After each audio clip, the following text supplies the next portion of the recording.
ஆண்டவர் பேசுகிற தேவனாய் இருக்கிறார். சபையில் ஆண்டவர் பேசுகிறார். ஒரு இஸ்லாமிய சகோதரன், பெரிய கோடீஸ்வரன், வாழ்க்கையில் விரக்தி அடைந்து காதல் தோல்வி எல்லாமே தோல்வி. சென்னையில் அந்த வாலிபன் ட்ரெயினில் விழுந்து தற்கொலை பண்ணி சாகிறதுக்காக எலக்ட்ரிக் ட்ரெயின் வரும்போது குதிச்சிட்டான். அவன் குதிக்கவும் பக்கத்தில் இன்னொருத்தரும் குதித்து அவனை தூக்கி மேலே தள்ளி போட்டார். உடனே அவரும் மேலே வந்துட்டார். ஏண்டா நீ இப்படி இந்த வாலிப வயசில் ட்ரெயினில் அடிபட்டு சாகிற போகிற? அவன் கேட்டான், நீ ஐயா என்ன காப்பாற்றின? என்னை சாக கூட விட மாட்டீங்களா? நான் வாழ விரும்பலை, நீ ஏன் வாழக்கூடாது? இஸ்லாமிய சகோதரன், இல்லை எனக்கு எல்லாமே தோல்வி, எல்லாமே போச்சு.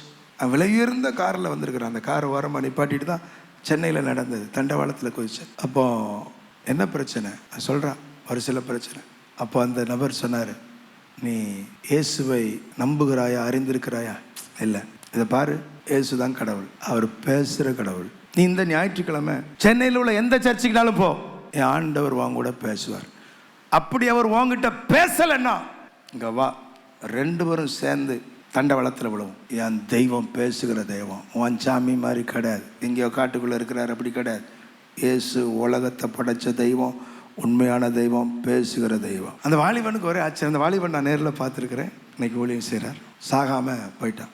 எந்த சர்ச்சுக்கு போக? இவர் நம்பரை கொடுத்துருக்கிறாரு, என்ன வந்து பாரு, அவ்வளோதான். ஏதாவது ஒரு சர்ச்சுக்கு போனோம், அப்படி தானே போயிடுவோம், இந்த கடவுள் பேசுகிறாருன்னு பார்ப்போம். போன church NLAG, assemblies of God, pastor மோகன் சர்ச்.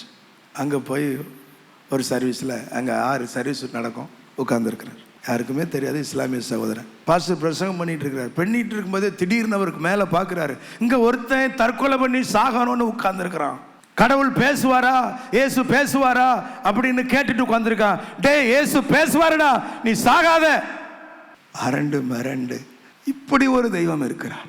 சபையில் கர்த்தர் பேசுகிறார். இயேசுவை ஏற்றுக்கொண்டு இன்னைக்கு ஊழியக்காரனாக இருக்கிறார். அல்லேலூயா. பேசுவார், உங்க கூட தான் பேசுவார்.